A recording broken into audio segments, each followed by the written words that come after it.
കോഴിക്കോട് താമരശ്ശേരി ചുരത്തിൽ യുവാവ് കൊക്കയിലേക്ക് വീണ് മരിച്ചു. വടകര സ്വദേശിയായ അമലാണ് മരിച്ചത്. വയനാട്ടിലേക്ക് വിനോദയാത്ര പോകവെയാണ് അപകടം സംഭവിച്ചത്. വിവരങ്ങളുമായി രതീഷ് വാസുദേവനാണ് ചേരുന്നത്. രതീഷ്, എങ്ങനെയാണ് ഈ ഒരു അപകടം സംഭവിച്ചത്? ഇന്ന് പുലർച്ചെ 1 മണിയോടെയാണ് ഈ അപകടം സംഭവിച്ചതെന്നാണ് മനസ്സിലാക്കാൻ സാധിക്കുന്നത്. ഇന്നലെ വയനാട്ടിലേക്ക് വടകരയിൽ നിന്ന് 13 അംഗ സംഘം വിനോദയാത്രയ്ക്ക് പുറപ്പെട്ടതാണ്. 1 മണിയോടെ ചുരത്തിലെത്തുന്നു. ചുരത്തിൽ വാഹനം നിർത്തിയ ശേഷം സംഘം പുറത്തിറങ്ങുന്നു. ഇതിനിടയ്ക്കാണ് ഈ ഇരുട്ടത്ത് ഈ കൊക്കയുടെ പാർശ്വഭിത്തിയുടെ ഭാഗത്തേക്ക് എത്തിയ അമൽ വീണതെന്നാണ് ഈ കൂടെയുള്ളവർ ഉൾപ്പെടെ പറയുന്നതിൽ നിന്ന് മനസ്സിലാക്കുന്നത്. എന്തായാലും രാത്രി തന്നെ താമരശ്ശേരി വയനാട്ടിൽ നിന്നും ഫയർഫോഴ്സ് എത്തിയാണ് ഈ മൃതദേഹം അമലിനെ ഉൾപ്പെടെ പുറത്തെടുത്തത്.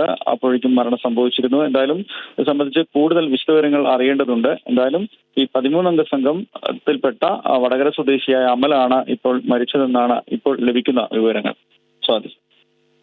ശരി രതീഷ്, വയനാട്ടിലെ താമരശ്ശേരി ചുരത്തിൽ കൊക്കയിലേക്ക് വീണാണ് യുവാവ് മരിച്ചത്. വടകര സ്വദേശി അമലാണ് മരിച്ചത്.